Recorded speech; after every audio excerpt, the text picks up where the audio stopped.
Apa itu nilai? Saya akan menjelaskan materi tentang nilai.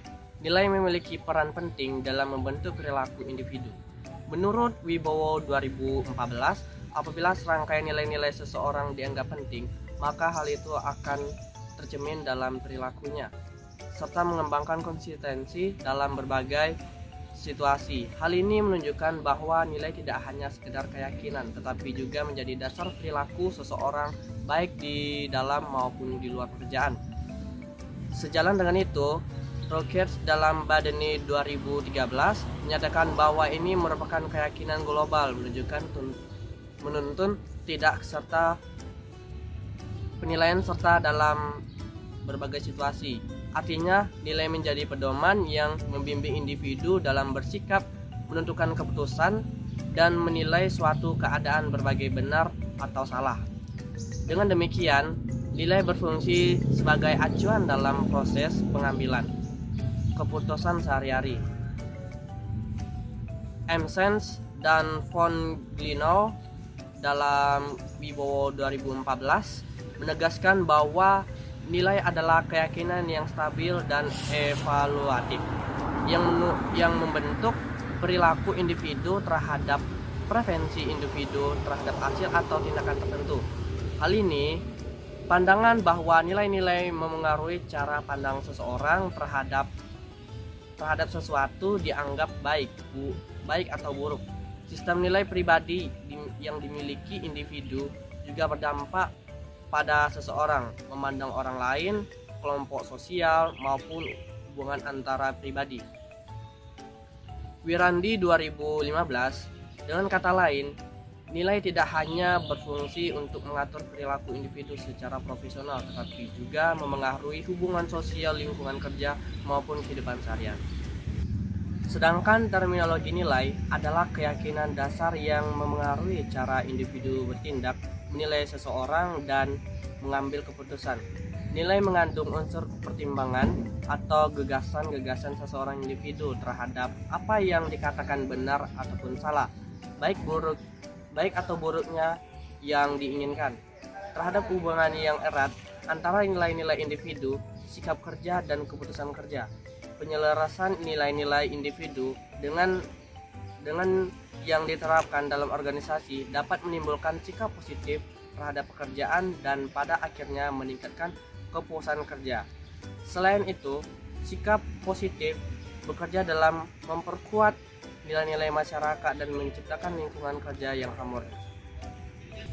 Berikutnya, perbedaan nilai antara individu dapat muncul karena faktor budaya, agama, pendidikan, maupun lingkungan sosial.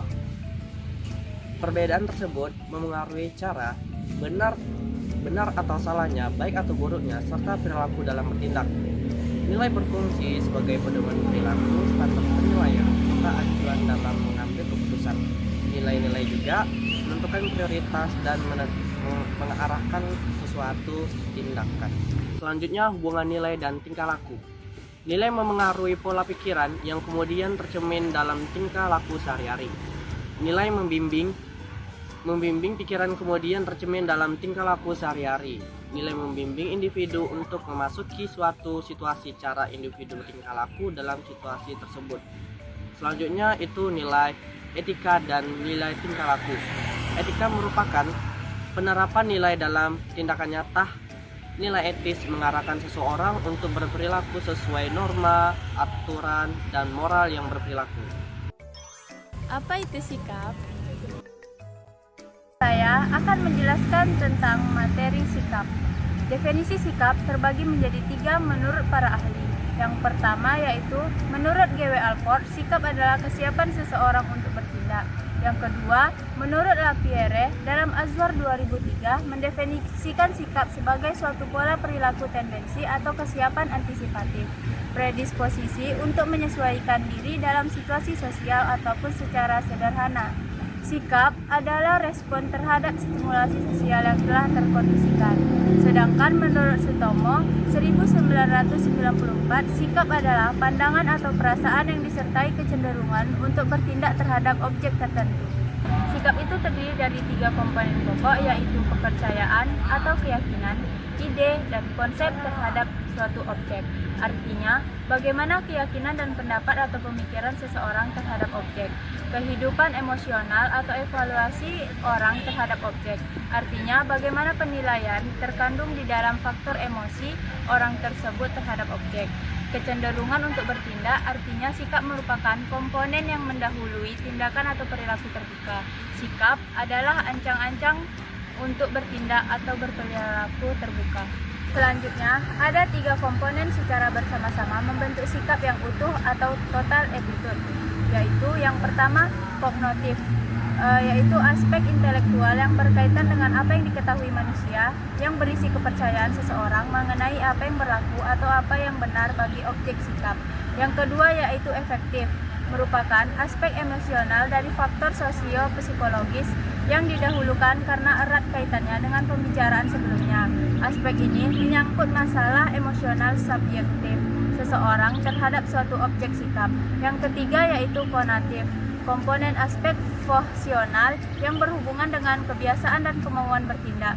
Ketiga komponen tersebut sangat berkaitan. Selanjutnya, tipe-tipe sikap terbagi menjadi beberapa. Yang pertama itu ada kepuasan kerja.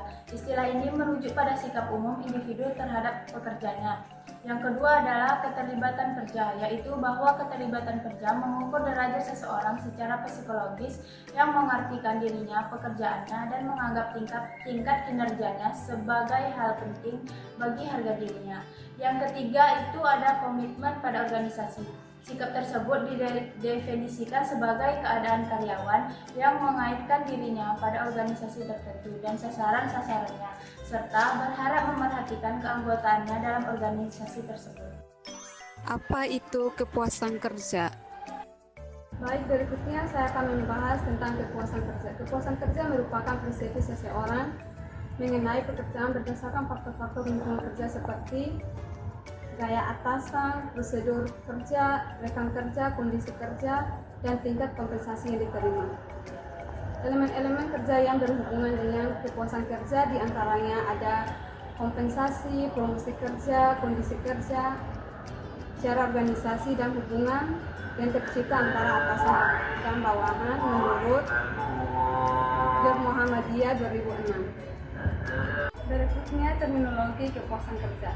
Terdapat macam-macam pengertian atau batasan tentang kepuasan kerja. Yang pertama, pengertian yang memandang kepuasan kerja sebagai suatu reaksi emosional yang kompleks. Dan faktor-faktor yang mempengaruhi kepuasan kerja ada 5. Yang pertama ada faktor individu. Faktor ini meliputi usia pegawai, kesehatan, kecerdasan atau IQ, latar belakang pendidikan, emosi, sikap kerja, pola pikir, dan kepribadian.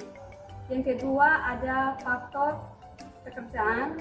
Faktor ini meliputi atribut kerja yang mengharuskan pegawai memiliki skill khusus, tingkat kesulitan pekerja, pengamatan atau suatu pekerjaan, gaji, dan fasilitas. Yang ketiga ada faktor penghasilan. Seringkali berpengaruh pada tingkat kepuasan kerja seseorang pegawai. Yang kelima ada pegawai atau pengawasan atau penilaian. Pengawasan dan survei sangat berpengaruh terhadap tingkat kepuasan kerja seseorang bekerja. Yang kelima ada reaksi kerja dan sosial. Hubungan dengan reaksi dan sewajar juga berharap terhadap tingkat kepuasan kerja seseorang. Mengukur kepuasan kerja ada 3, yaitu yang pertama, pengukur kepuasan kerja dilihat sebagai konsep global.